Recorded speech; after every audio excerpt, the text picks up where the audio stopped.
Mon très cher vicomte, c'était un beau château jadis. Ouais. Et j'ai entendu dire à la cour que vous veniez de refaire la décoration. Il n'y a pas longtemps, effectivement. Mais comment tout ceci a-t-il bien pu arriver? Oh, la foudre, probablement. La foudre? La foudre. D'accord.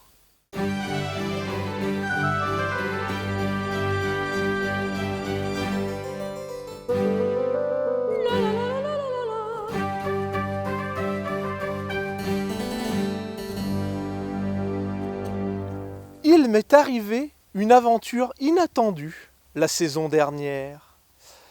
Je faisais halte dans une auberge afin de laisser reposer mon attelage. Le tenancier avait une mine peu recommandable, mais sa fille, en revanche, ne manquait pas d'attrait.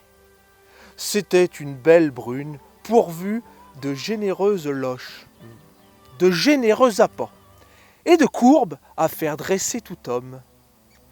La gourgande cherchait tous les prétextes pour me croiser au détour d'un couloir. J'espérais un peu d'animation, mais son géniteur demeurait toujours dans les parages. La veille de mon départ, je fis monter de l'eau chaude pour mes ablutions matinales. Une voix féminine se fit entendre à la porte. Elle entra sans plus de façon et se dévêtit sur le champ. Cette petite coquine m'avait mis en rute. Jugeant de mon état, elle s'y intéressa de plus près, inspectant l'intérieur de mes culottes. Elle salua la ferveur de ma verge d'un ton enfantin. Agacé par ses moqueries, je saisis ses cheveux et la poussai vers mon membre palpitant.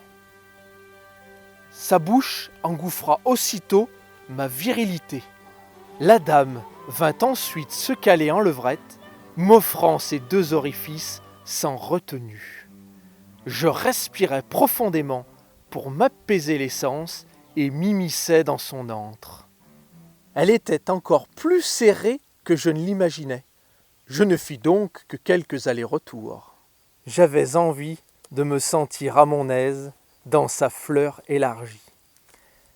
Alors que je replongeais entre ses lèvres béantes, elle s'exclama « Ciel, mon père pourrait nous surprendre !»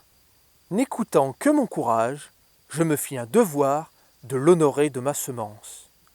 Le souvenir de ce badinage délicieux occupa mes pensées pendant le chemin du retour.